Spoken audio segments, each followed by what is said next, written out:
This is strange.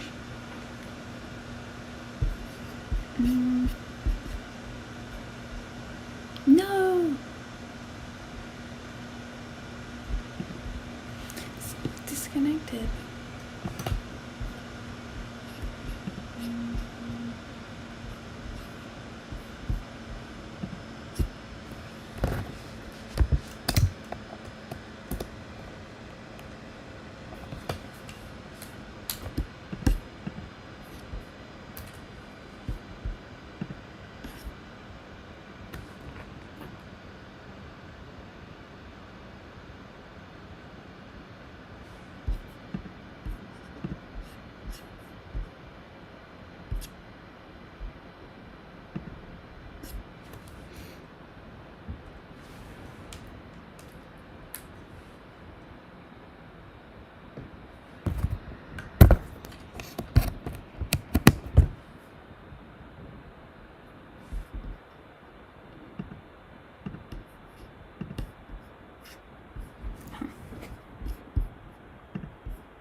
Are we back? Are we working again?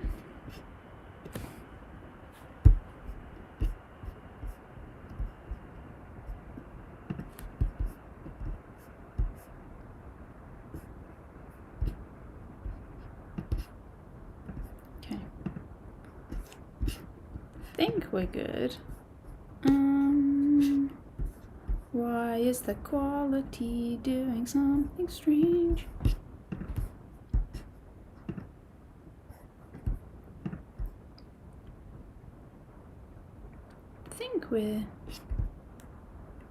Are we on?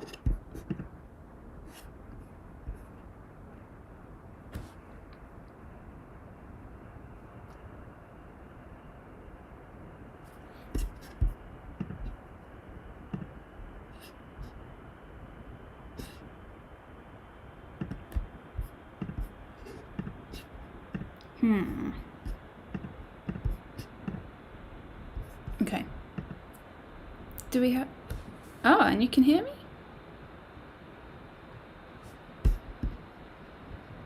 Ah, strange. This is really weird. It's saying something about the video resolution not being optimal. Don't know what that means and how to change it.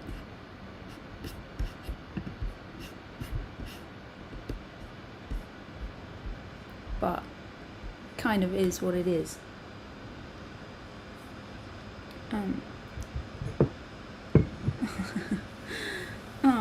Thank you everyone.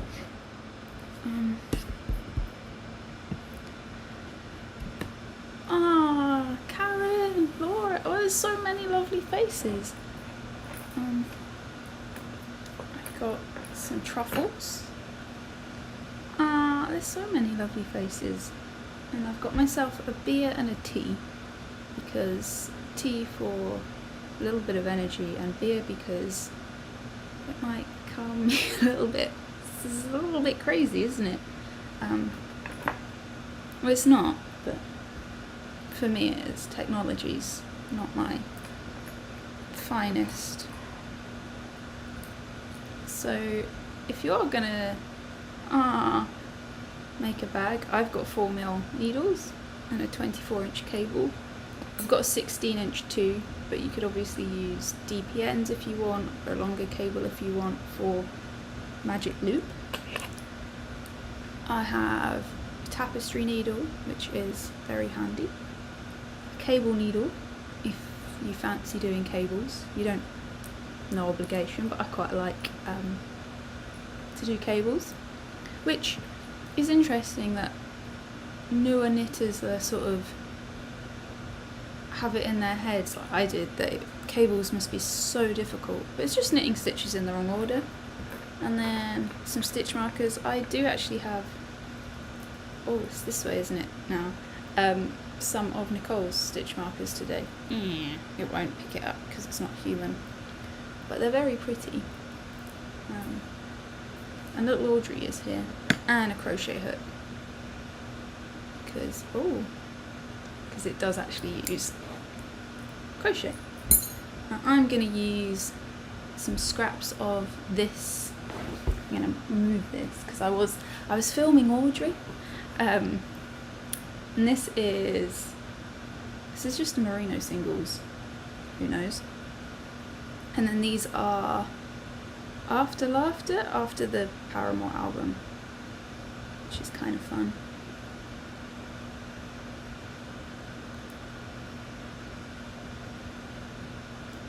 Yeah. Wow, from Texas. It's definitely pitch black here. We've got from all over the world. It's really cool. I might hang fire. Ah.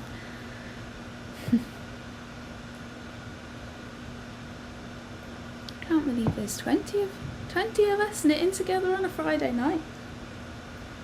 I'm quite looking forward to Christmas Eve too with Alex, who, well, it'll be really nice to have him here for tech support. What do you think, Audrey? Should I see if I can persuade her to come and hang out for a second? Got her mason jar of dreamies. Do you want some? Come on. Yeah, she's here. She's just about not in shot, are you? You gonna look up? No. She's here. She's just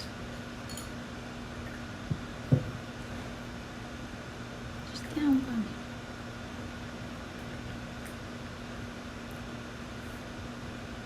Gonna have to do the old one of these things.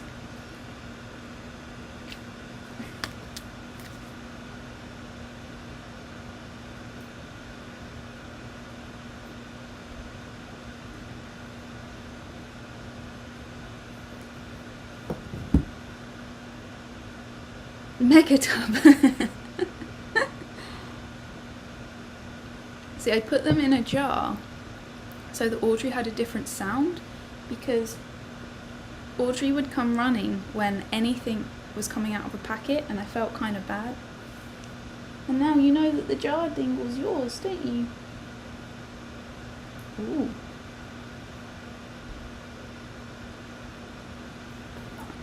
And these are the little, I think they'll sparkle on camera. Yeah, truffles that I made.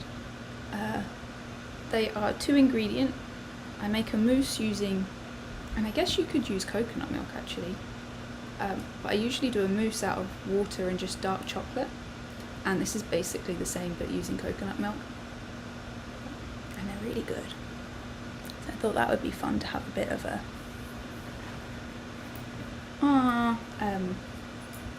bit of a treat while we knit. So I'm going to cast on, but is it cast on if it's crochet? Anyway, I don't know.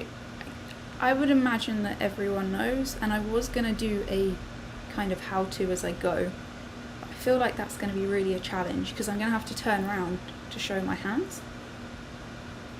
But I'll try and explain as I go just in case anyone's fancying it, but let me know what else you're up to because it's quite fun. So I'm going to make a magic ring, which is a very simple crochet technique because I didn't really like making chain rings, I'm not going to lie.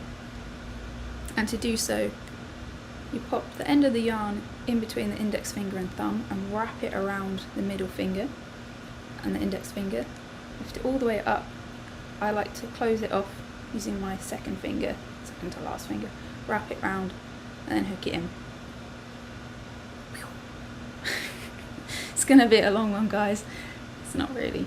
And then insert the crochet hook in between and pull the furthest one, so the second wrap, and give it a little twist.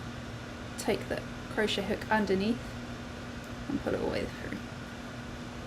And then depending on the size, it's 6, 7 or 8 stitches that you're going to make in here, single crochets. But you could do a lot more if you wanted to a much bigger bag, or you could do less if you wanted to do a smaller bag. It's really, really simple. Ah, Arizona. Hi. So to single crochet, I've already done one because I'm a naughty little tinker.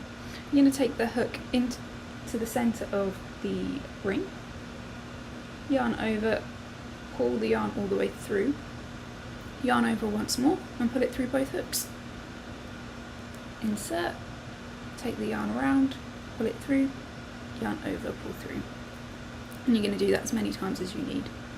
Or you're going to continue knitting, and I'm going to try not to count out loud so that if you are knitting something else, it's not distracting. Ah, brioche, delicious. I've had a super productive knitting week. I am quite amazed how much I've managed to knit while also doing a lot of cleaning and tidying and preparing. But I'm very anxious that, not because it's anyone's fault, and I understand that the postal service is suffering, I'm worried that my yarn for my Christmas Eve cast-on's not going to arrive. And it's fine if it doesn't. I do actually have another sweater quantity of yarn, but I wanted to save it because I was looking for the perfect ribbed sweater or jumper, which I can't seem to find, and I've just skipped ahead and went on to the first row already. It's 2 single crochets in the first round if that is what you are working on, and you can put a crochet hook in. Oh, this is looking fun already. A crochet hook. You can put a stitch marker in to mark the beginning of the round if you want, but I don't bother because it's very few stitches and it's easy enough to just count round. Ah, it's so lovely. Sally. Ah, Marta, steeking's not scary. I think there's a lot of knitting that gets a sort of bad rep, or like, you know, oh, you've got to be nervous, but really steeking is different because, you know, you actually cut your knitting. But following a tutorial and practicing on a swatch, like, you're gonna be fine. And with if you're doing a Norwegian pattern, probably in a proper Norwegian yarn, you're gonna be fine.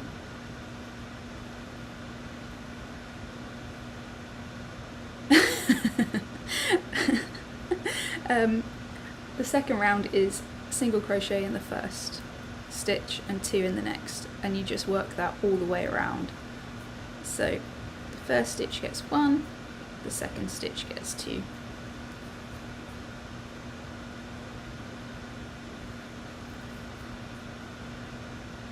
Oh, it's so cool that some of you are like, you know, we've chatted in the Discord and had knit nights together and are meeting up here. It's really fun. Oh, hey little Audrey. Alex got a gift arrive today and she's sat next to it, kind of almost like she knows that he's due home very soon, waiting it being opened.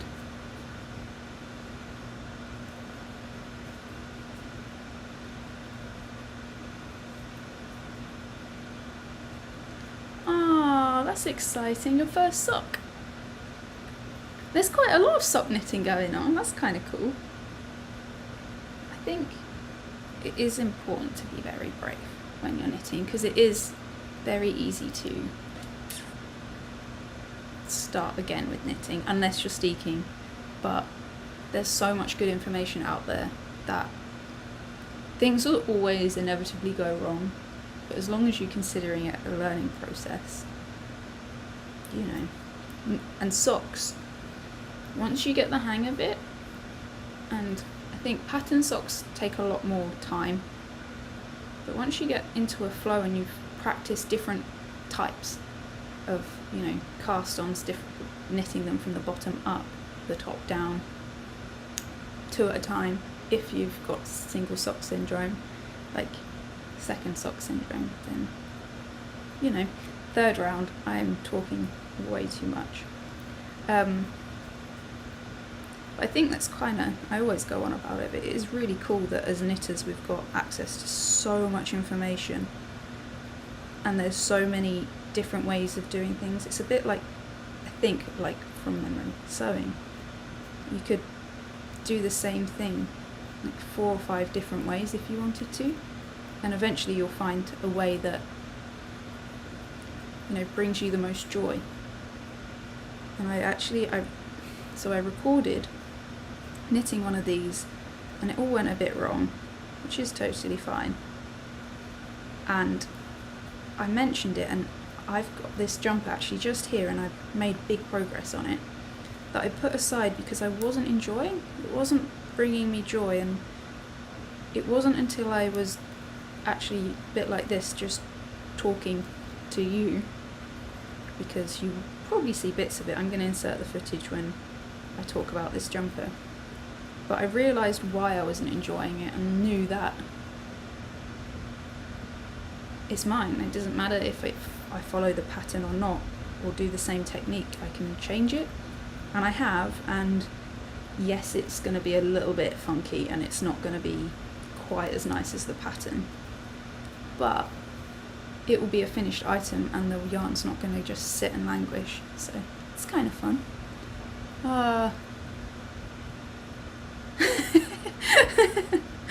Nicole. Yeah, I do love self-striping socks. I discovered the Dotty Walco this year. Well, actually she only just started, and her self-striping yarn is absolutely stunning. It's really nice and really Moorish to knit. And actually I did a pair of textured socks in her self-striping yarn, and I think they were done within like 4 days. You'll have to join us on a knit night soon. Thank you. It's finally not blue. It was meant to be medium or light ash brown, but this year in my head I should never have changed it. So now I'm going to take the crochet hook out and replace this stitch. And I've got this you could definitely weave in now if it gets in the way, which I have done a couple of times, but I'm not going to do it right now. And to pick up stitches from crochet, it's very much the same.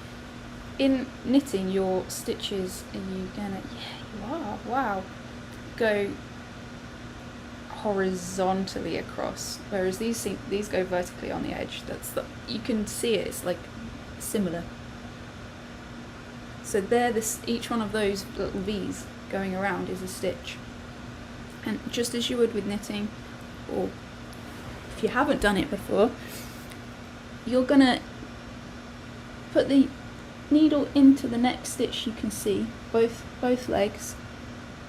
Take the yarn all the way over, and you can use this index finger. You can make your life a bit easier, and pull it through, and that's one stitch. The same, and you just do that all the way around, and then put a stitch marker in.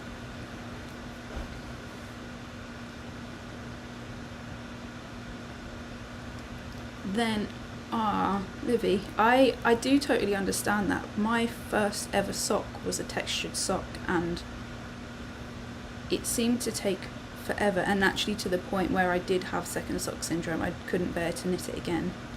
And if I felt so much like that, I would rip it out and just do a vanilla sock and enjoy the process. Or find something that really doesn't take brain power, and I think everyone's different. For me, ribbing is really relaxing. I one by one rib especially. But Dimmy's Fairy Gathering Socks, 2 Gnomes Knit, was a really Moorish pattern. It was really simple. We have an Alex! I was going to get the door for him. But... Hey, you! He's being quiet. You don't have to. Hello YouTube. This is YouTube. Ah. But playing with textures and stitches and rhythms is important, I think. This was really fun. This was one that I saw the pattern and was kind of a little bit anxious that it was going to take quite a long time and it would be a fingering weight project that just kind of, I don't know. I really wanted the piece and I really liked the combination of yarn I chose, so I was more than happy to put the time in, but I was a bit worried up front that it was going to take months and months and months, but it actually might have taken a couple of weeks in the evenings, if that. Yeah, everyone says hi, darling. Libby and Karen. Karen, I do hope you're feeling okay today. You've been in my thoughts. There's some stir fry in the fridge if you want it, honey. And I've got a beer here if you would like a little bit too.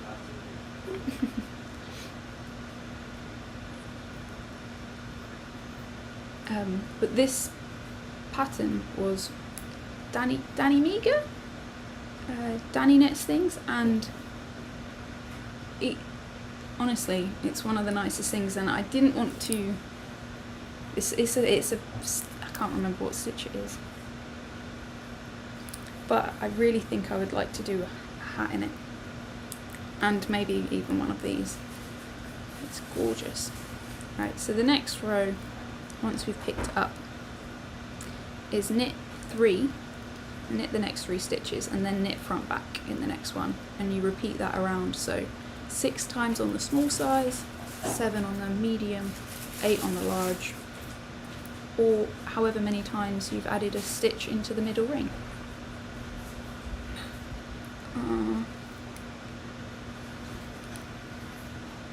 I am really liking how this yarn's knitting up. I forgot how fun it was.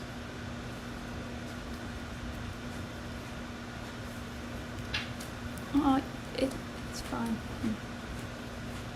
Oh.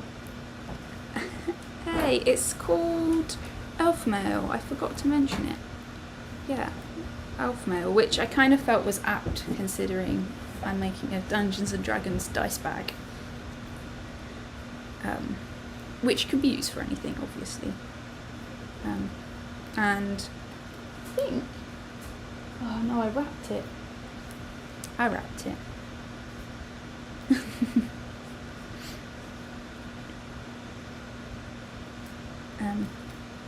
But I have made the original dice bag that I made had this sunshine type colourway in it.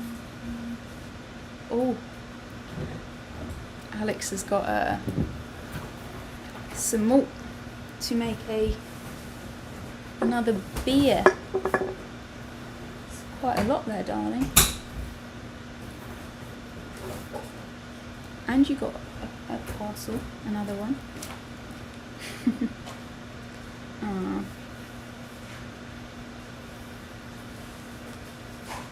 It's very easy. It's one colour at a time. So there's no. It's a really simple, very simple knit, and even the slip stitches along here, I thought again that was going to be quite complicated, but it was very simple actually, really enjoyable to do. The next round is knit 4, knit 1 front back. Do you want a bit of this one? There you go. So the beer that I have was a gift, and it quite, I say on brand, but it's the old stout, never go out of style, and I don't drink very much, but I really, really enjoy a stout and a whiskey. Even better a whiskey aged stout, but it's very nice. And it's a Christmas gift, so I thought it was apt that I'd sit here next to the Christmas tree with this.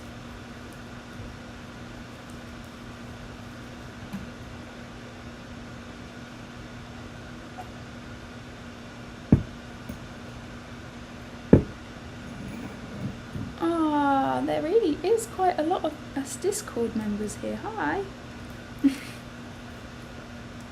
I'm not sure how interesting it will be, but I could show you my dice bag before I continue. I'm really enjoying knitting on this, I've got to say. This one I made because I got really excited, and this is Hamster Unicorns, which is a corner of a craft colour. It was a club colourway, and it's one of my favourites, inspired by Jester, who is up there in one of my favourite characters, and it goes really well with these lovely dice. But this is more Rose, who's my previous character, and this is my new one, and this will be the one that I use all the time, and again it goes with my dice really well.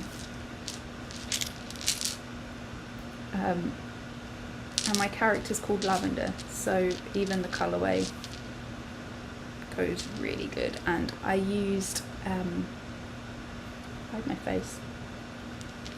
I used a DK weight yarn, a mohair and a fingering on this, and I've got my little Caduceus clay, which was shown to me actually by Hannah from the Corner of Craft. But anyway, my character's called Lavender, and therefore I thought that was very apt. This one will be a gift, but I'm not quite sure who. I think it will be one of my players. Or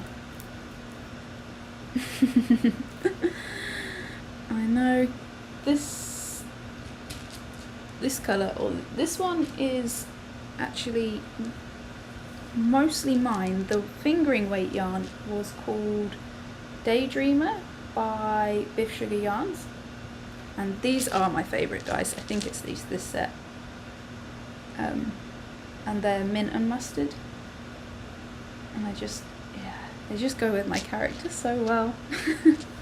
But Lavender is a half-elf druid, and I sort of feel like it's a little bit like cheating, but I'm using our... Don't judge me if you're in our little campaign. In our knitting group, I use basically Lavender. You can join me if you want, Alex. Make some dinner. Yeah, I've eaten. I thought I would, better than being hungry. I'm using Lavender. Well, I'm using Lavender as a character called Pearl to get more of her backstory when I play with my knitting group, because we were initially only playing as a one-shot, but it's been so fun that we've decided to carry on, and I'm really excited to play on the 20th, which is Christmas, by the way. I'm declaring it if it's not already been officially declared. Which I thought was kind of clever, because I'm quite a new player. I feel like being able to then talk about experiences, kind of having experienced them with my more frequent campaign. It's quite, I don't know, makes me able to build her a little bit deeper. But as a character, she's really fun to play, because the first character I had, Rose, was a tiefling barbarian that was very shy and relied on being told things, and was very reserved and a bit,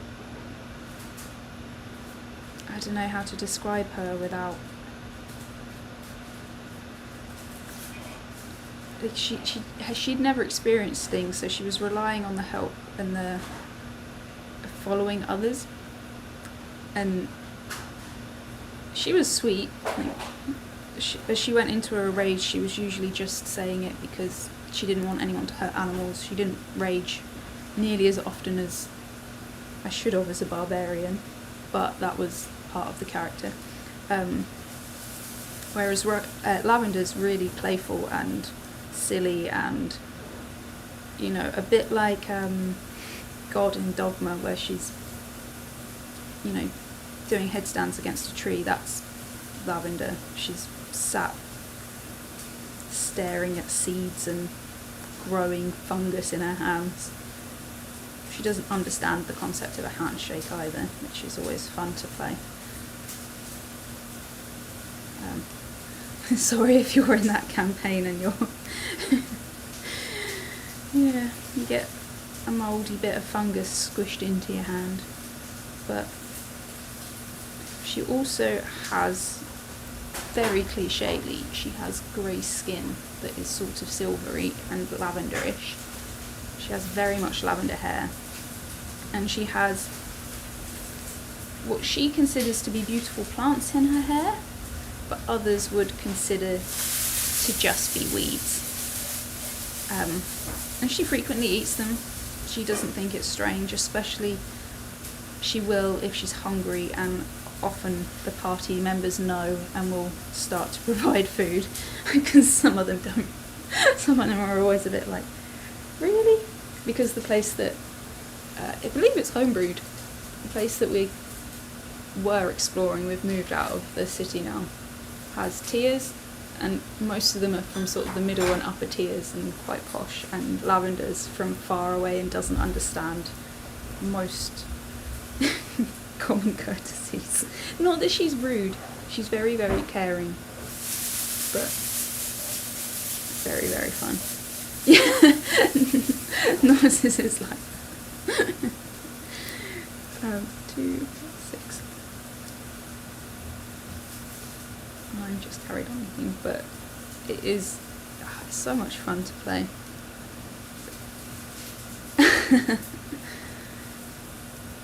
Oh yeah, that colour is quite May.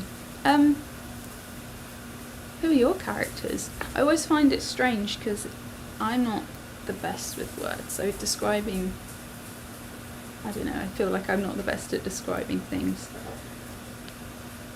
But D&D is so fun. We do this stitch and then we recently left the city in our campaign and are heading on an adventure for reasons that I won't go into too much detail, because I could literally talk about this for absolutely hours. But I thought one of the situations we ended up in was really cool.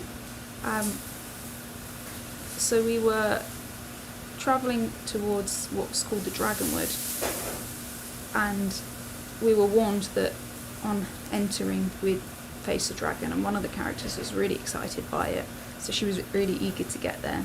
So we actually marched on quite quickly, very unstealthy, and stumbled upon like a little village town that was never meant to be there, and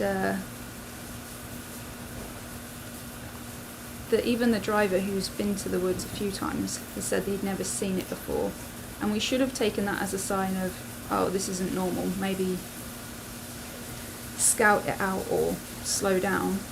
Instead, we all got off and very quickly approached this town and noticed that there was a circus, and almost instantly went into the circus tent. Now my character very much loves animals, she wild shapes, especially into wolves, basically dogs, and one of the characters went, and the first thing she did, went and got a hot dog.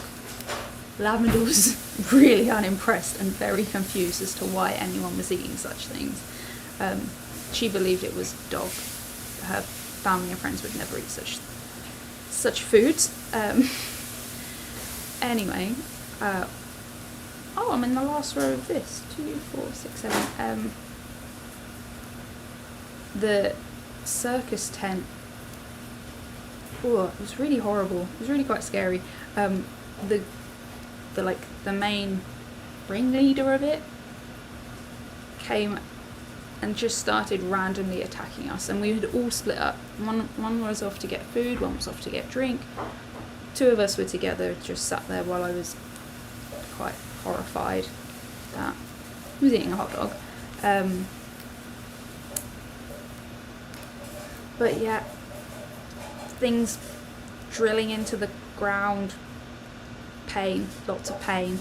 And it transpired that one of our characters' name, Ardith, has been put in a book, and that book is basically an assassination book.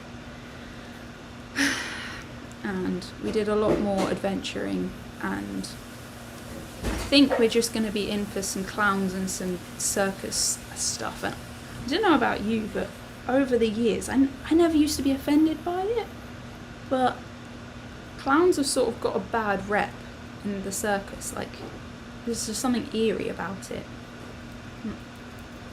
We had another incident where we had basically a clown bomb, which is really hard to describe, but that's really what it felt like. So I've got a feeling that until we get to the bottom of this main issue, we're going to be tackling circus situations and clowns, and that's not what I anticipated from a steampunk world. Oh. Aww. Human bard. Handbell. Oh, that's amazing. In our last campaign we had a character called Pudding, which is way more fun than any character I will probably ever play. And she was a dragonborn bard that had bagpipes. She was a liability. Oh, it's lovely to have you here. Had anyone seen the Handbell episode of New Girl? That stayed with me for some weird reason. I get really into it. Haven't watched New Girl in years. Right, so we've done all of the increasing now. Now I'm just ready to knit in the round, and I think I'm going to do the cables. So I'm going to purl the first stitch and then slip the next two onto a cable needle and hold it behind.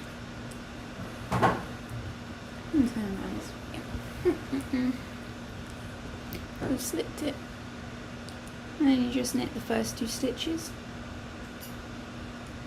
and then knit the stitches from the cable needle. I think I say it all the time, but I'm sure I've got Jack Skellington hands. They're so big and gangly. Yeah. And that's it. Alex is sitting there eating a stir fry with his headphones in.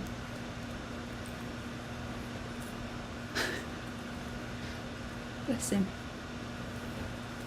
Ah, have fun. It's been lovely to have you here.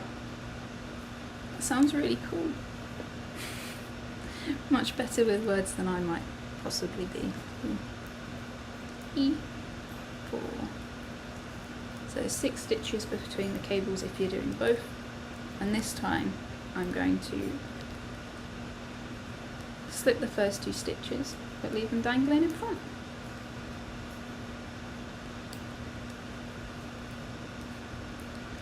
So our Christmas plans have definitely changed, but we're not quite sure what it means, because most of the country, or at least half's going to be in lockdown again by Saturday, which is actually tomorrow. How is time happening this quickly? But I hope everyone else is sort of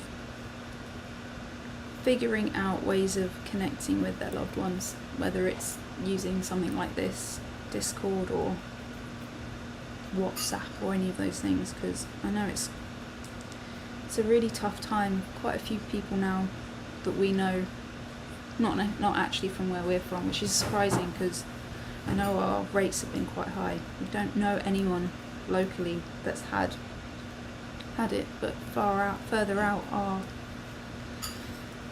suffering, and we just want to wrap everyone up and give everyone a big hug at the moment, and it's really difficult not being able to. Like my nephew I've only got to meet for a couple of hours. It's quite exciting, the thought of meeting a little one for Christmas, but you know. And the solstice is coming up too. Is anyone doing anything interesting for it?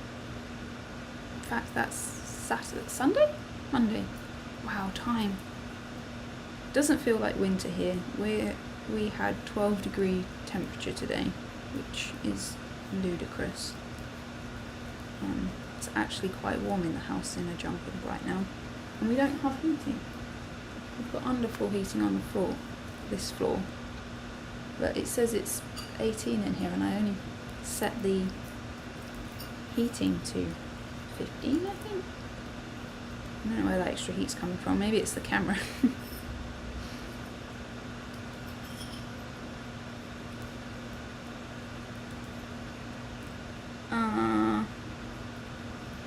Yeah, my family and I always, well, not always, but for the last sort of 10 years, we've been doing June or July Miss, and we had this idea, because some Christmases weren't that great, and we had partners, so we wanted to be able to divide our time. So we do one in the middle, and actually it's really nice because you can be outside. We did. A few of the years we had it outside under a couple of gazebos just in case it rained, because England.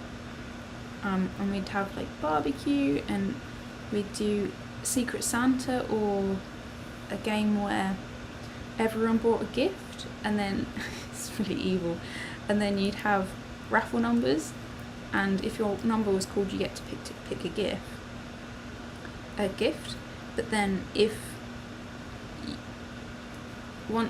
because you had multiple raffle tickets, once all the gifts were out, you'd then be taking it from one another, and you really learn what people are like.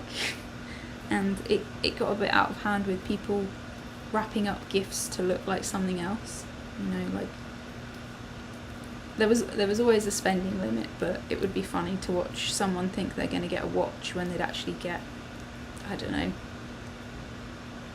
I'm trying to think of like a kazoo. But June Miss and July Miss is very good fun. I think we're talking about doing something like that if we're allowed to next year instead of Christmas, since I'm not going to see any of my family, which is fine. But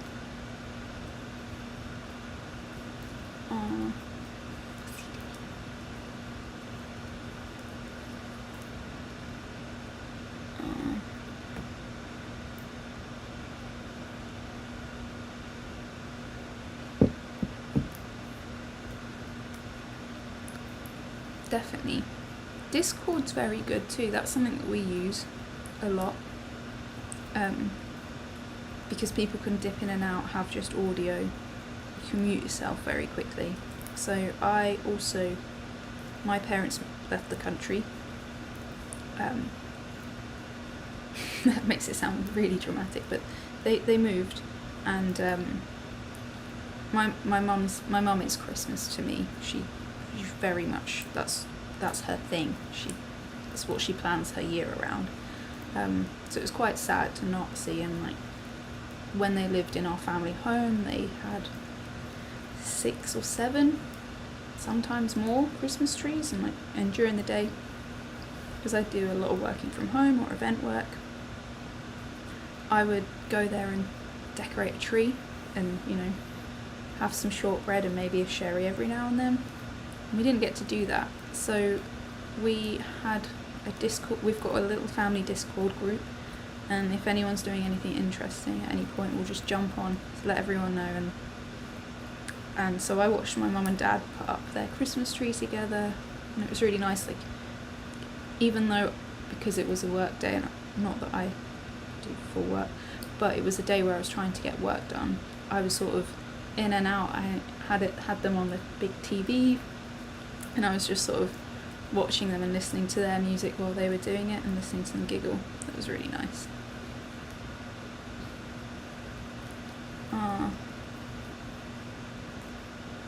Cat's pretty good. I will miss Audrey I always miss Audrey. I go to the shops and I get very excited to come back home to little Audrey, bless her. But it's been fun, and we even did a virtual stir up Sunday, so don't know if that's like a normal tradition, and I think it's usually happens a bit earlier in the year, but we do every year since I can remember. We've done a stir up Sunday where as many of our family, like my cousin was living in London and she would come, and we'd make a Christmas cake and probably a Christmas pudding too, and everyone would stir them to make a wish, and it was just a really nice excuse to get people together and kind of, once the weather started to turn, have a moment of niceness together, and also Christmas cake and Christmas pudding. We're already on we're on a twist again. But we even did that virtually. So again, it was on Discord, and we just, because my sister's got a newborn, my parents are decorating a house, we have quite a busy life. We kind of said, right, as soon as anyone's got half an hour to spare, and we ended up spending like 4 hours chatting, which was really nice, but we all made them, and you know, we totally broke the rules where we just stirred a jar of mincemeat, which was the last jar of mincemeat made in our family home, so it's very special. I made some mince pies. My sister made angel delight and my mum did make a Christmas pudding. It was really cool. Oh no, don't get the train.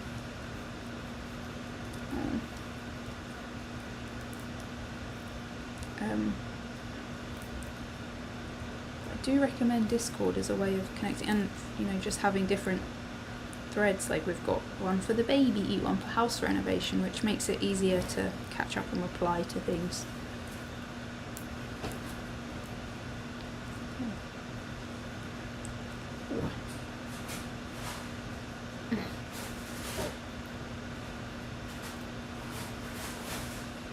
Cables. This is a really cute little bag. Maybe I'll keep this and put this in my handbag.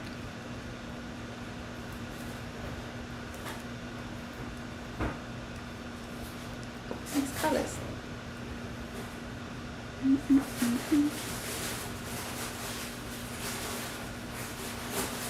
It's like almost pearlescent.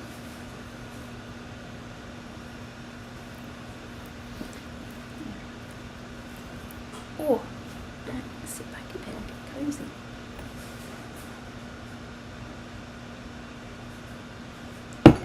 Alex, what are you laughing? Actually, he's got his headphones in, he can't hear. But I can hear him opening boxes and rustling, rustling plastic. What are you chewing on?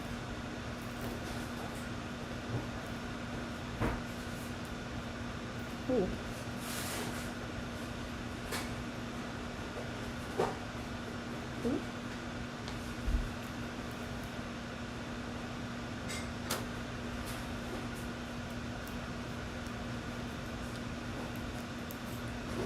Oh yeah, I've barely watched any Christmas films this year.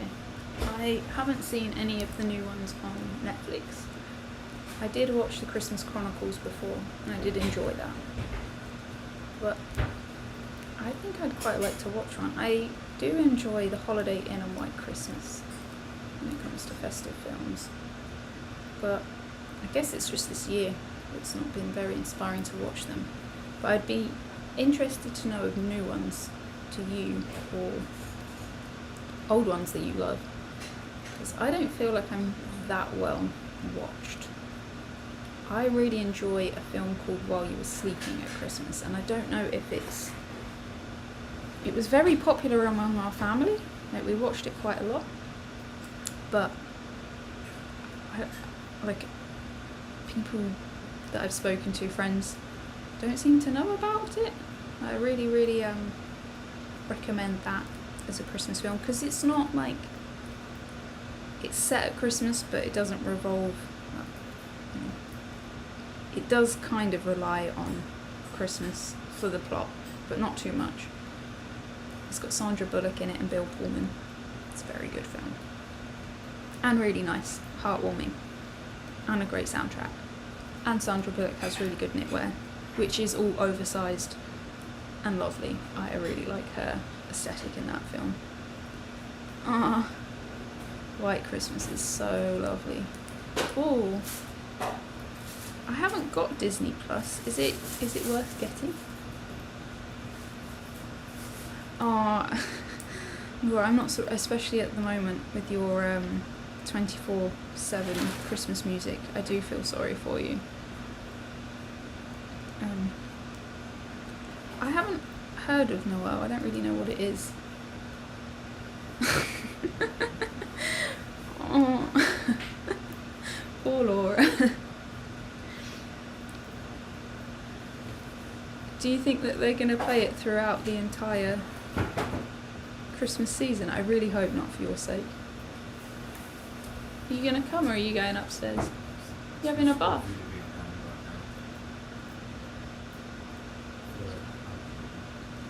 You look lovely though. Enjoy your bath. Well, maybe I'll do Disney Plus trial, because I haven't seen The Mandalorian still, and I really want to. It's high up on there, and Christmas is probably a really good time for doing so when we're off. But we're not sure when Alex is going to finish work yet. Could be the 23rd, it could be the 24th, in which case yeah, but definitely want to see The Mandalorian. I've heard very good things.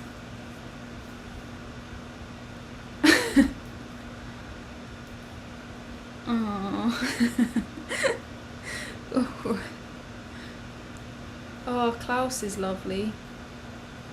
Klaus is really lovely. I did watch that this year. I saw it last year and didn't fully spend that much time with it.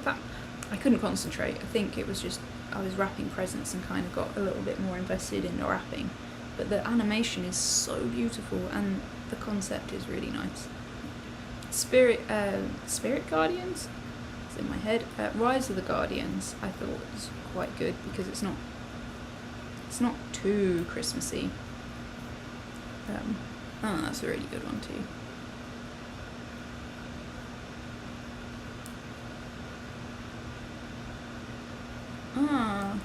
Repetitive. Lily and Dash. I haven't heard of so many of these things. I feel really out of touch, which is not a surprise, to be honest. Really. Do my best. And I have officially caught up with Campaign 2 of Critical Role, which is probably why I am definitely out of touch of a lot of these things. We haven't seen The Queen's Gambit yet, which everyone keeps talking about. Not sure if we will, but we probably will. Star Trek has been our recent sort of TV enjoyment. Is it a bit of a Scooby-Doo thing?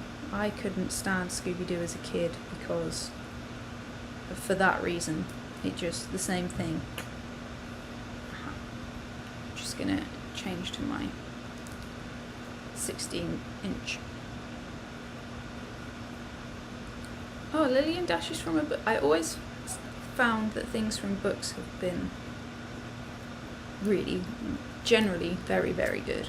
I enjoyed those. I don't know whether it's because there's already like character development there, so you get to refine it. I don't know. Oh, his Dark Materials. This is good. I'm going to have to screenshot this before I... Hey, you. What? Little Audrey. Oh, she's got wet feet. You've got wet feet, love. Where have you... And you've been outside. Hmm? Shall I get her? She can have a couple. Here you go. 2 more dreamies for you.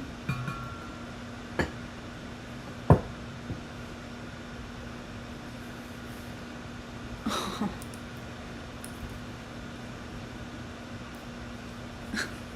I think if you haven't seen Star Trek Discovery, that's really good. I don't know if everyone feels the same about that, but you don't have to have seen any episodes of Star Trek previously, and it's just, there's such good characters, to me at least, and the storyline's so brilliant. Vikings, that I really want to see too. I remember getting, was it on Prime? I think it was on Prime, for it, but then I just didn't want to do it. But that is something that I really, really want to see. I quite liked The Last Kingdom too, when it comes to that sort of programme. And I felt like it might have been better before when they hadn't deviated so much, but it's good. I don't know why I like that so much, but I really do enjoy that. And when it comes to Vikings, I really want to learn nail binding so much. That will be my New Year treat. Hi! What are you doing? Audrey's looks like she's on a mission.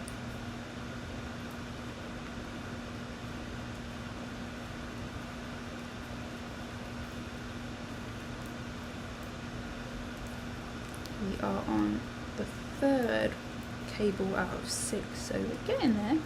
It's actually taking me a lot longer to do while chatting away, which is fine. But can't imagine. Well, it's not going to take too much longer, another half an hour, and I'll show you my my favourite way to make a braid as well, if I can film it. Did Morgan Dorner do a video about it? I learnt about it through Loretta's book, but also a few of our lovely Discord members, Mary Louise and Miriam, both can do it, but it just seems, I know that it will be a bit slower than knitting, but because I think, as from what I understand, it's you do basically make knots as you knit. So if you get a hole in it, it won't, unlike knitting, which will only unravel vertically, but it won't unravel, which I think is quite cool. But it is the precursor to knitting, so I kind of feel like I should learn just to see what it's like. And it's also considered a sort of a dying art in the UK, on the Heritage Crafts website. And actually I think, Laura, you shared it on that same website that you shared the Heritage Crafts one. They talk about all kinds of things that are going, like Ganseys, and I definitely want to knit a Gansey. And when we were talking, Alex and I, recently, we might do matching-ish, so I might make a more, like a version that I would wear, so maybe it will be, potentially have bishop sleeves, maybe it will be cropped, I don't know, but, and then he'll do a version, because he really wants to knit one, but we still haven't bought him yarn, and we just can't decide, he can't decide really what yarn he really wants. He's got plenty of options though. We've got a entire bundle on Ravelry for him, which I should finish adding to, because there was a few more recommendations that I didn't get round to adding to it.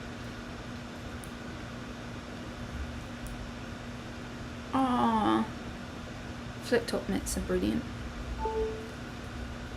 Super, super useful. My, I've got to say, I'm surprised. I use my Evia mittens quite a bit, but I've found that my underwing moth mitts, I can't remember who the pattern's by, but the fingerless ones, and they're not really, really dense, but knit in alpaca, they're so warm that it doesn't matter that my fingertips are, my big long gangly fingertips are out. Yeah, I'd like to know more about the stitches in Gansey and sort of try and create a pattern that is relevant, or find a pattern that's more relevant to myself and Alex, whether it's something from up north or even somewhere down south, close to here, I don't know, or near to where we got married, maybe. I don't know. That, I feel like that would be really, really interesting. Because I know that, I think it's similar to Aaron, where the stitches do actually have meanings. Like when you're reading that article, the fishermen could be identified from their sweaters, and I think that's amazing, and it would be really cool to replicate that now. I mean, totally unnecessary, but it would be really, really cool. Oh, there you go. Thank you, Ayana. They're the underwing mitts. The pattern was gifted to me, which is really, really sweet. And they are gorgeous. I didn't use a contrast colour, but I did duplicate stitch using mohair over the second contrast colour. And they're gorgeous.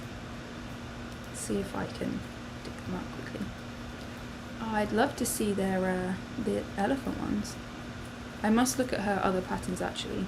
I do have a little bit of a mitten knitting craving, and I think that's because I've knit quite a few.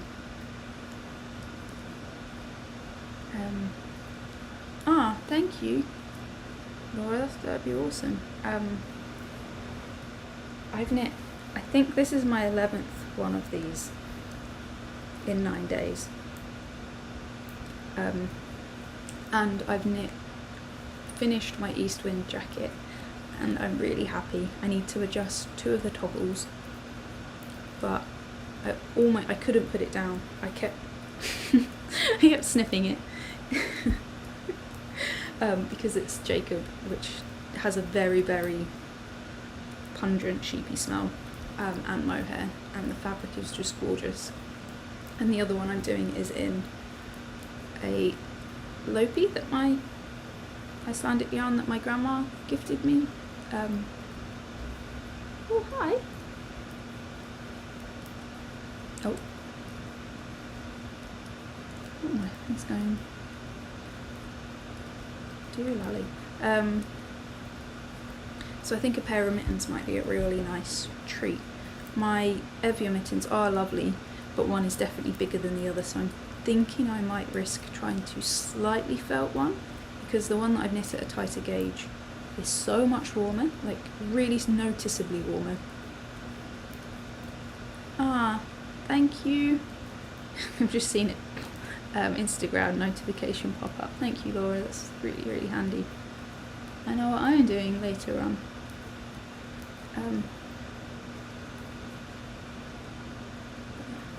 Oh, hi. Oh, I tell you what, I'm going to quickly see if I can twizzle this. Oh, let's take this one out. There she is. The queen is on her throne. Huh? She's such a sweetheart. Put that one back on there. Yeah.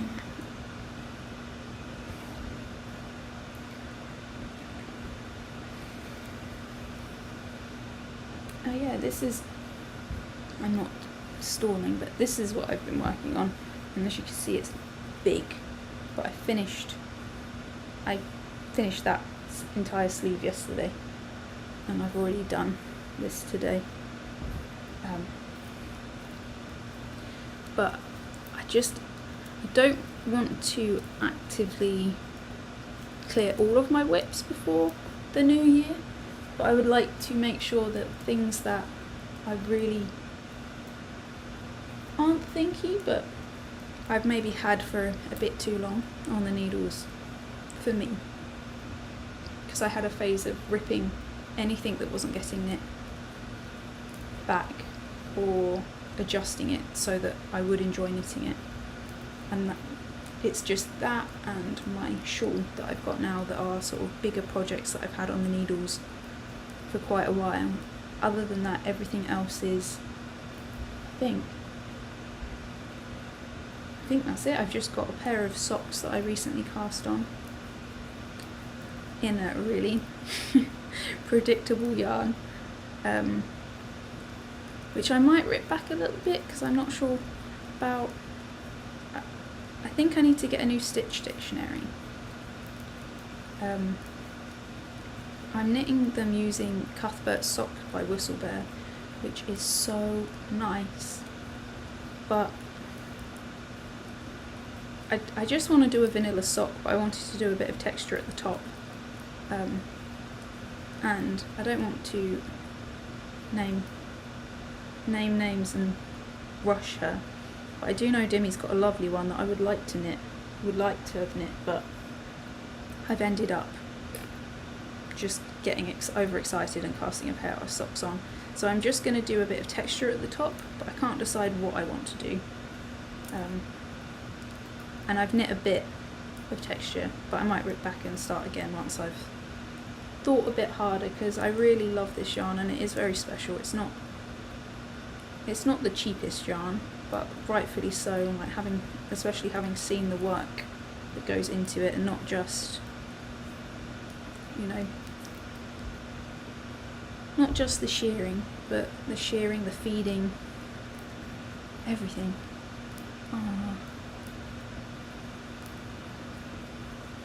Definitely do some.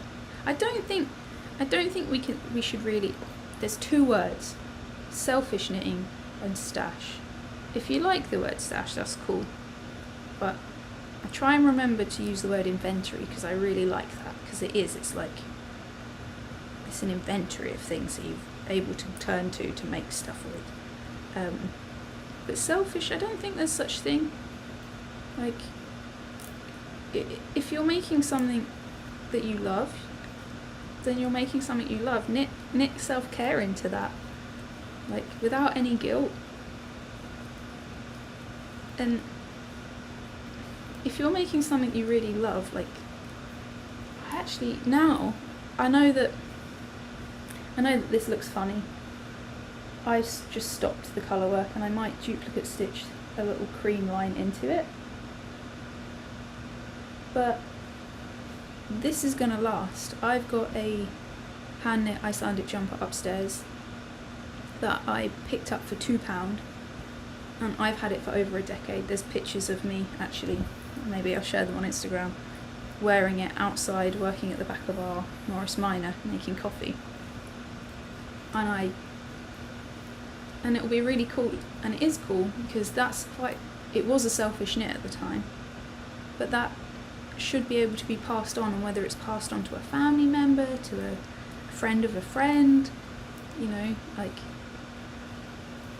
it, treasure chamber's even better. That, maybe, can we upgrade? Can I change my mind? It's not inventory, it's treasure chamber.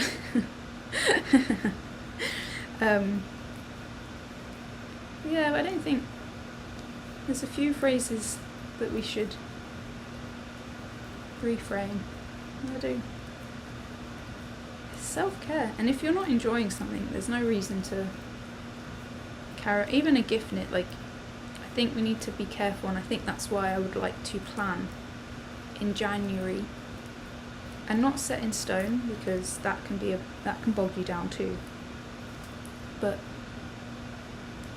have ideas of what I'd like to make people and start, and knit the things within that remit that bring you joy.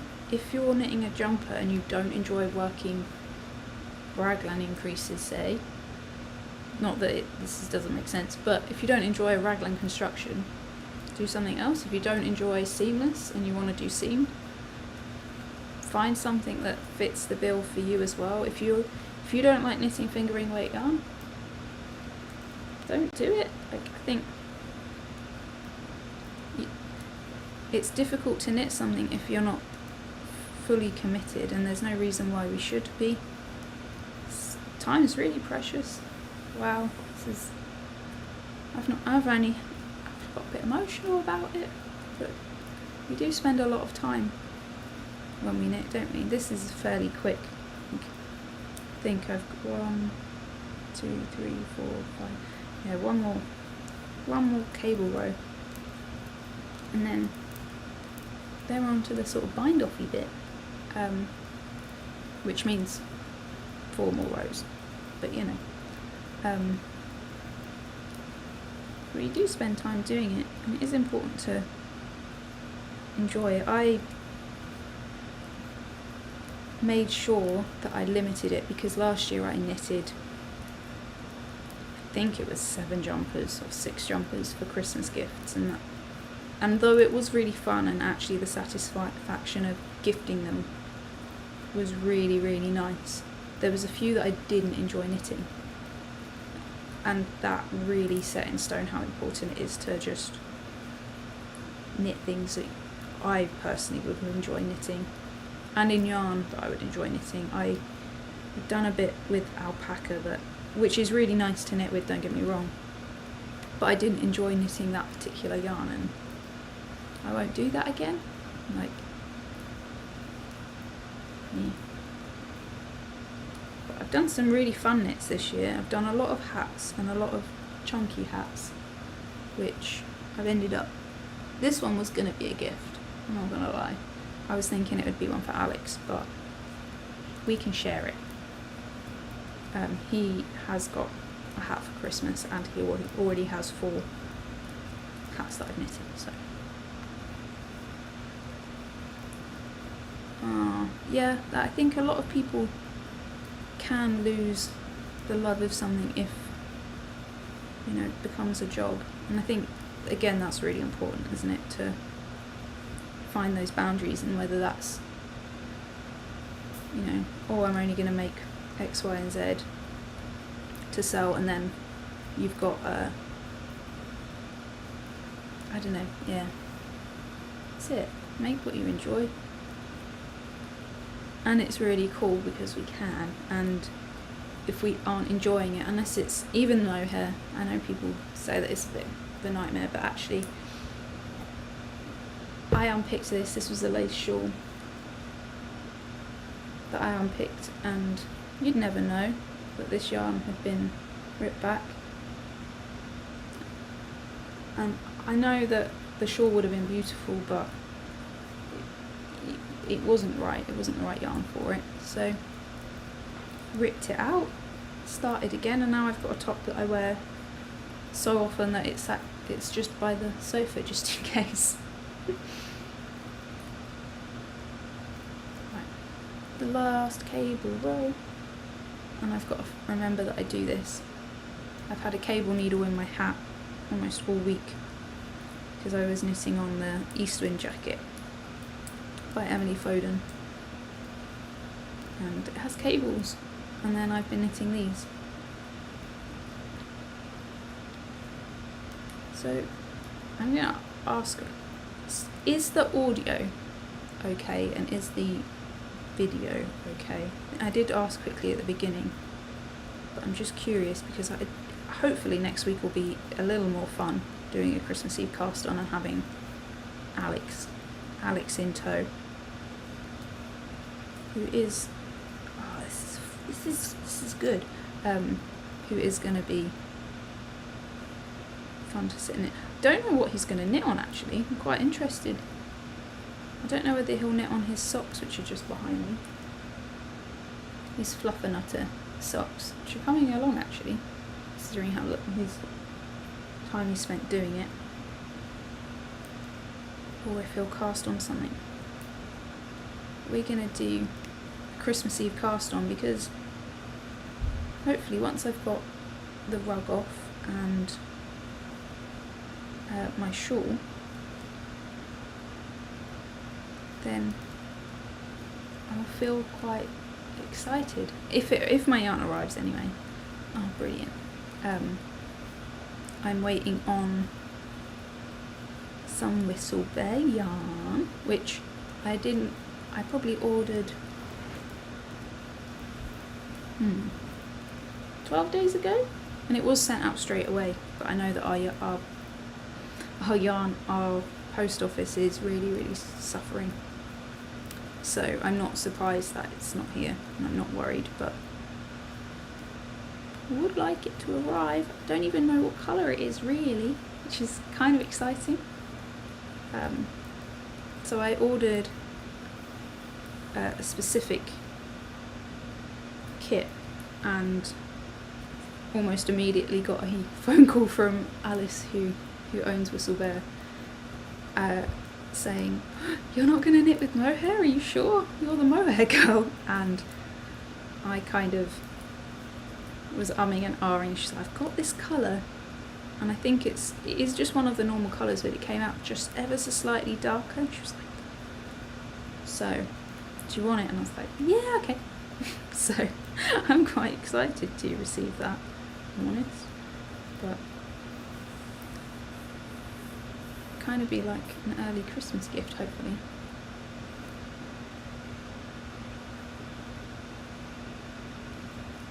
Yeah, enjoyment's key. I think we are quite lucky in that many of us can do what we enjoy. Not necessarily all the time, but a lot more than once upon a time would have been. And especially when it comes to things that we do for ourselves, be it working out, be it eating, be it crafting, drawing. We should do what we love. And especially if it's going to take up your time. Like one of my friends is always complaining about running. I just don't do it. Try something else. And actually now has a rowing machine in the house, which I'm quite jealous of, if I'm honest. I don't get jealous of most things, and I don't like jealousy. I'd really like a rowing machine. It was my favourite little activity when I could go to the gym.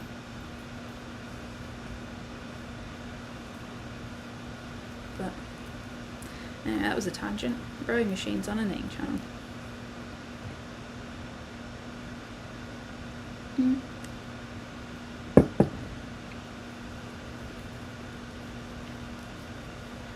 We have 2 more rows until we do the hole for the drawstring, which I guess you could do it every other.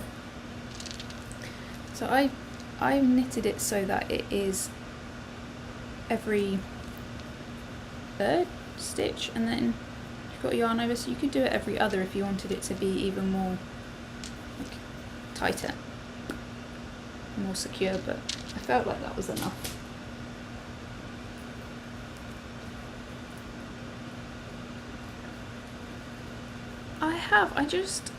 I find it more efficient for me knitting with the cable needle.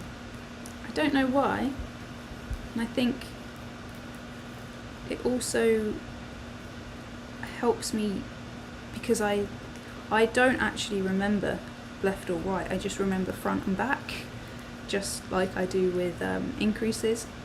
I don't know why, and where they go.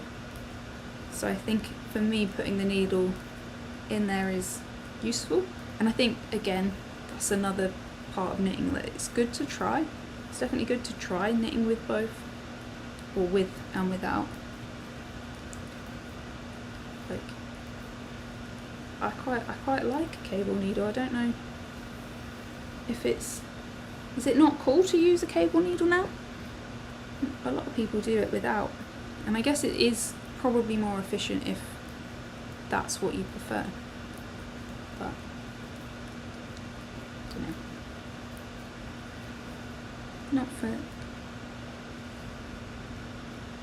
though I do have to admit the blanket, the knitted blanket on our sofa, I have lost the knitting needle, the cable needle in it quite a few times because it just slots in just as easy. It slots into the hat.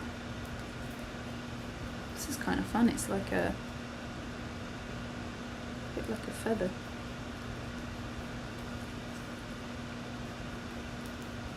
Poor Alex is upstairs, bless him.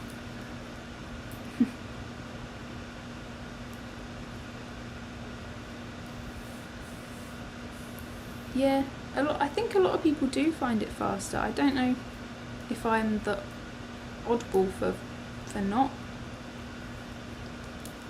but I do think it is. Yeah. So, knitting's so cool. I'm doing the yarn overs, so we do it. Take the yarn over the top to the back, and then knit 2 together, and then knit 1 in the next stitch. Very simple.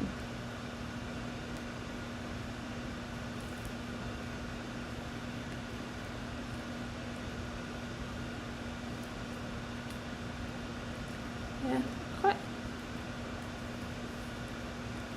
I do think it's cool, and how much information there is on different ways of doing things just completely blows me away. I recently found a copy of the Knitter's Handbook, and I'll dig it out in a second. And there's so much information and so many techniques that I'd never heard of that will be really, really useful. I'll have a little flick through in a moment, once we've got these yarn overs done.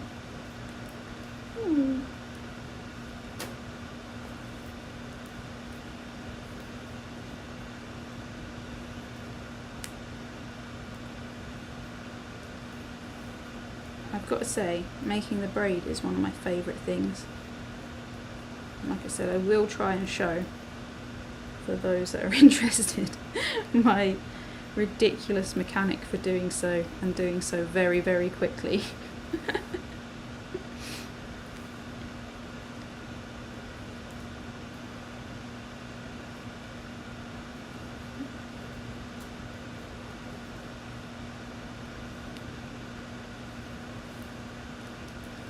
Oh, it's quite a few people still.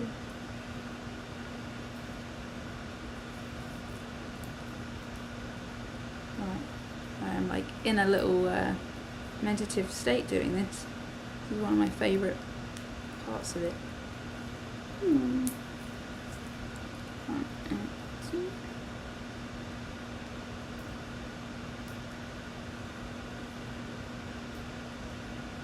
And done. Grab this book because it is really, I thought it was really, really good.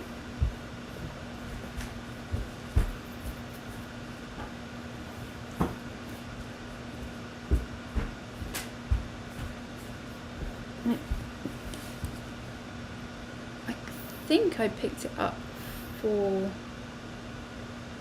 Can I pick it up? Yeah.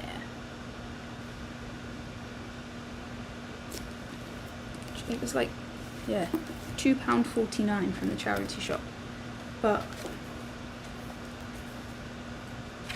from improving to information on steeking, which, Marta, if you want me to share this, I do recommend it. It's just, it's wonderful. It's quite dated now. I think it's 70s.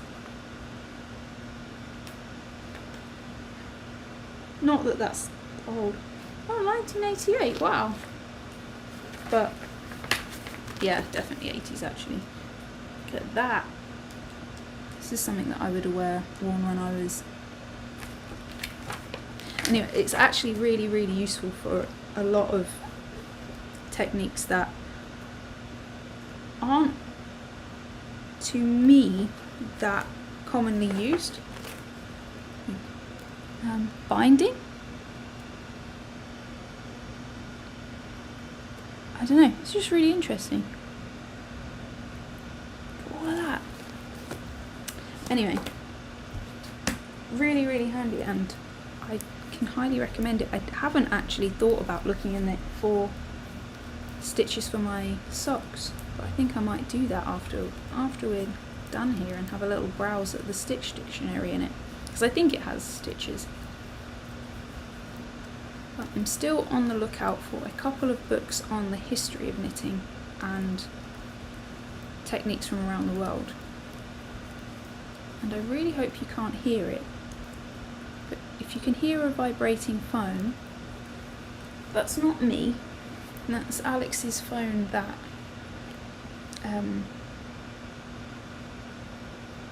actually broke entirely almost 2 weeks ago now. So I don't know how, but there's no screen to it, you can't turn it on, you can't call it, but the alarm still goes off every day at like nearly 8:20, and it just vibrates for 15 minutes. And usually I'd put it in a different room, but it is in a different room, but I can still hear it.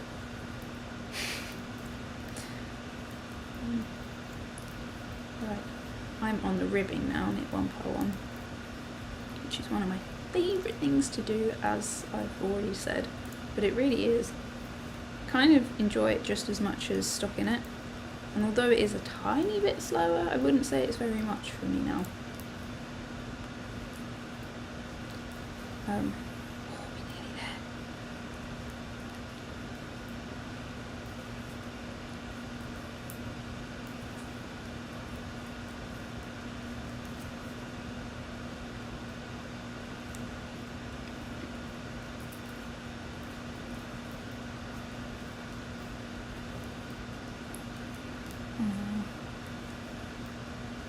This is not how I intended on spending a Friday evening, but it's actually been really nice. Thank you so much for being here and sitting and knitting and chatting.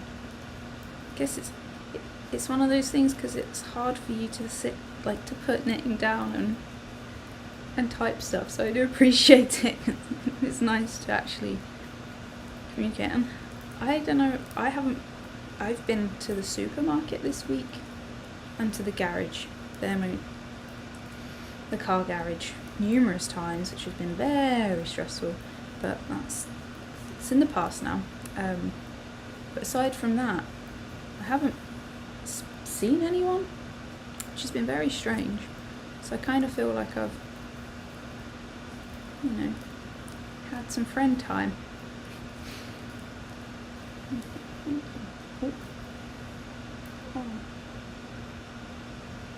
Oh. Happy holidays, Cheryl. Right, one more row. One more row. I'm just getting into the swing of it.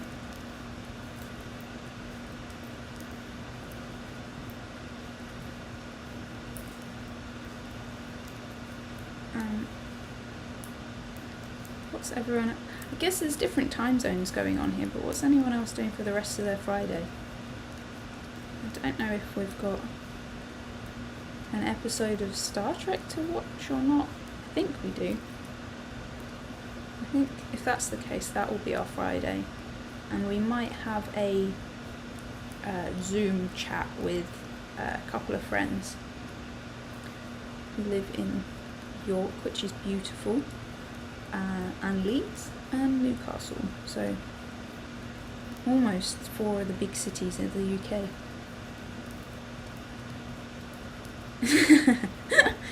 Yeah, Discovery. Okay, so we do have an episode. That's exciting.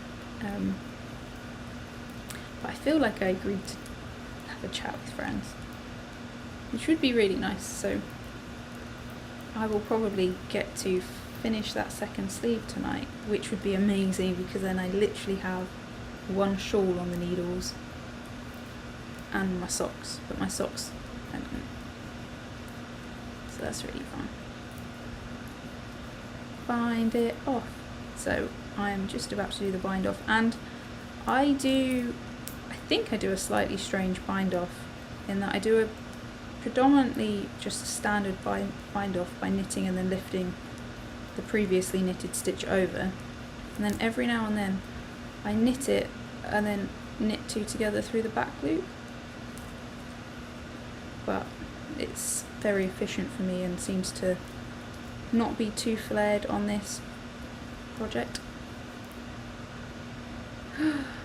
Oh, you're watching Star Trek in order. That is a commitment. We started some of the very first series, and Alex just kept falling asleep. But then we were watching it late at night, so I'm hoping to go back and watch them. But it is almost as big it's potentially more of a commitment than watching Critical Role, and don't know that we should get ourselves into that position again. Oh, I've got really tall all of a sudden. I didn't realise. Oh, I'm so pleased you're enjoying it. I kind of forgot that I was meant to be a bit more guiding, but I know we all knit at different paces, so I guess I didn't really comprehend that, and I didn't end up being as much of a tutorial as I'd kind of hoped. But I am so pleased that you're enjoying it. We have been listening to the Harry Potter books again at night, which has been really fun. But because Alex works all day alone, and he has tried to get Critical Role, but some of the episodes aren't on Spotify, and he can only do audio when he's at work. But he basically every other day he's moving on to the next book, so I'm getting like a chapter of a book and then a chapter from the next book, which is kind of fun, and I do know the story well enough to not, have it impede the enjoyment, but it is a bit strange. Harry's living under the stairs, and then he's got his own room, and then suddenly Sirius is out of Azkaban.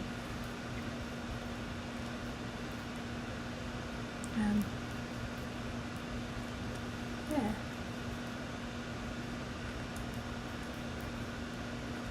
It's amazing how quickly these things knit themselves up. And I do say that because I do feel like they kind of do. I think we've been on here for nearly an hour and a half, and I've been chatting away and enjoying my drink. And I'm nearly done. Got 4 stitches left to bind off.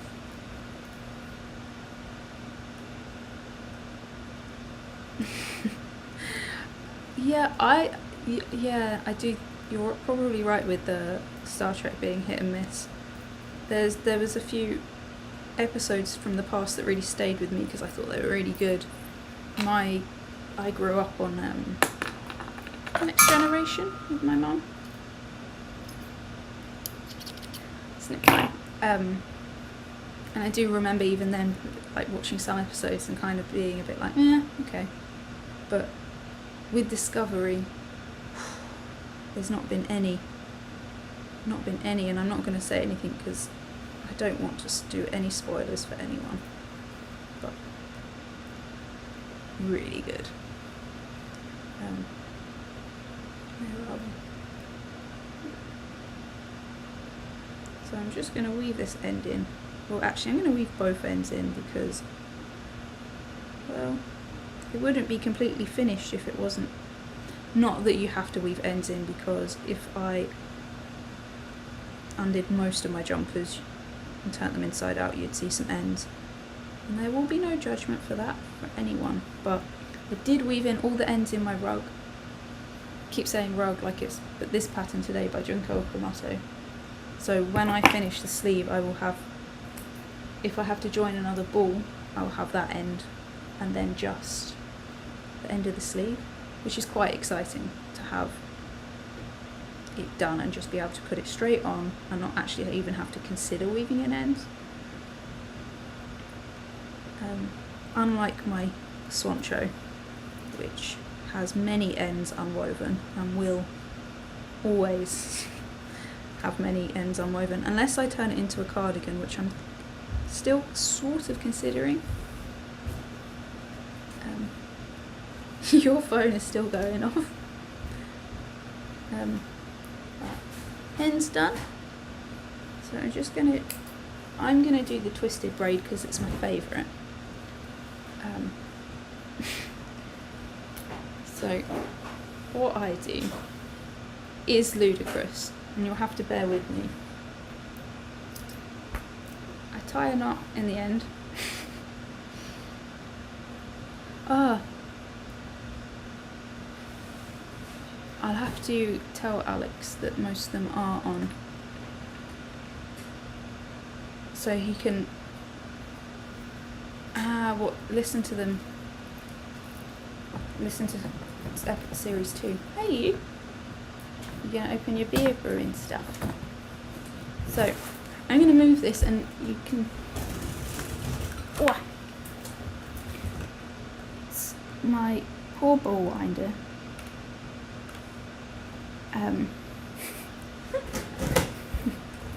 to see my dodgy behaviour. And wind a... You can do that. I mean, you can if you want, but I put a hairband over it twice. And the knot that I've tied in the end, I pop into the under the hairband and then tie the opposite end in a knot. As you do. And then either safely pin it onto the end of the room, the end of the sofa, sorry.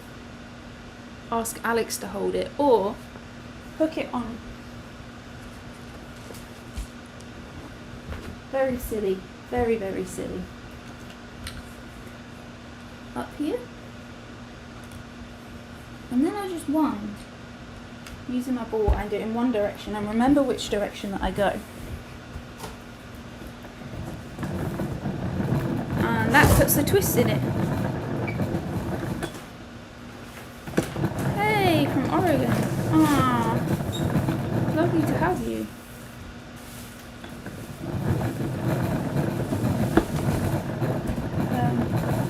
So yeah, rather than manually adding the twist, you manually-ish, but you have a very twisty cable in no time. I think that's enough in that one. And then I am showing my strangeness here. But I usually stretch out my leg to make sure that it doesn't twist upon itself. Put the other knot in through the hairband, then twist it in the opposite direction. That's what we're doing. And that way, I don't spend ages and ages and ages making a tie.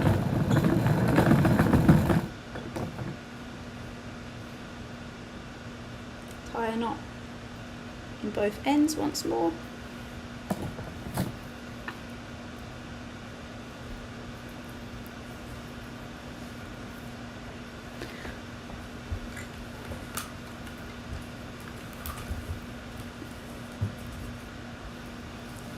Almost done, honey.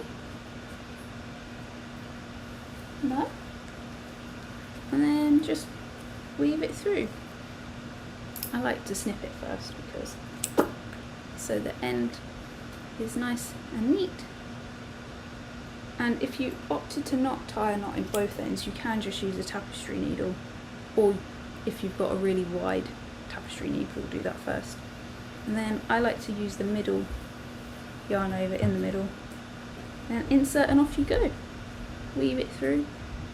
You could use like I said, a needle, but I found that the knot is easy enough to just manipulate quickly in and out.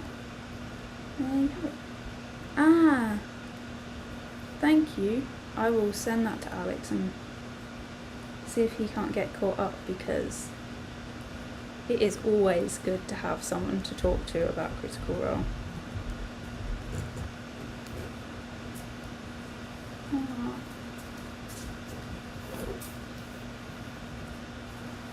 Your phone. He's running away with it now. It's been vibrating for the best part of half an hour. And there you have it. I made that really long, which is fine. I actually have used one of the others for a little friendship bracelet, which I gifted to a friend, which I thought was quite a good use of the extra yarn. Extra brave. There you have it. There you go. One more happy little dice bag. And I'll take this out of my ear. And if you're gifting these and you're a little bit more, not worried, but hoping to make them really look neat, I turn a mason jar upside down and use my steamer and just blast over it really, really quickly, just and then drag down along the sides, and then it sits really, really neatly. And that's it. but very, very quick knit, and you know, I was waffling so you can knit on, and they're really cute. And actually, I'm looking at it thinking some of these dice would look very nice in here. But anyway, yeah, a bath bomb's a very good idea. Yeah, I'm thinking this one might be for like my entire makeup kit. If I'm going away, would fit in here. I'm thinking that might be what this is for. But this one's got a pair of socks in. These are all little. Not the other ones down. Ah, that's fun. So this is my life. I was looking for a ball of yarn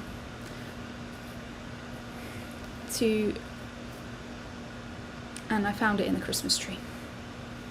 But this one does actually have some dice in, and I think this is 50 odd grams. So even though it's got dice in, so this would be perfect if you're knitting a pair of socks on the go. Anyway, bigger ones would be good for socks too, but now I have a ridiculous amount of these here, and I'm gonna go and enjoy Star Trek Discovery, I think. Thank you so much for being here. It's been really, really nice chatting away, and a bit strange, but kind of nice to do it in real time and get to respond to things. I do hope I get to see you again very soon, hopefully for Christmas Eve, if you're around. There's never any pressure from me, that's for sure. But it would be lovely to see you, and if you've got ideas for Christmas cast-ons or you already know, it'd be lovely for you to share them, let us know, and you know, inspire other people, because some people might not know. And there's no pressure to cast anything on for Christmas Eve, obviously, but if you intend on, it's quite nice to share. I am going to share as soon as I get the yarn what mine is. In fact, I've got it here. Let's do that quickly, and then I'll send everyone my love. Because I did, for the first time ever, print it out. So I'm going to knit the Land Girl jersey by Whistlebear, but I don't know what the yarn colour is, so that's kind of why I haven't shared exactly what I'm doing. But it is, I think it's a gorgeous pattern. It's got seams, and I'm all about the seams, especially when it's turtleneck, so I'm really excited to try this. On that, it really has been lovely. I hope you are well. I hope if you've been unwell or you're healing, that you do feel very well very soon. And don't forget to send lots of love to your friends and family, and treat yourself to knitting something you love, and I hope to see you again very, very soon.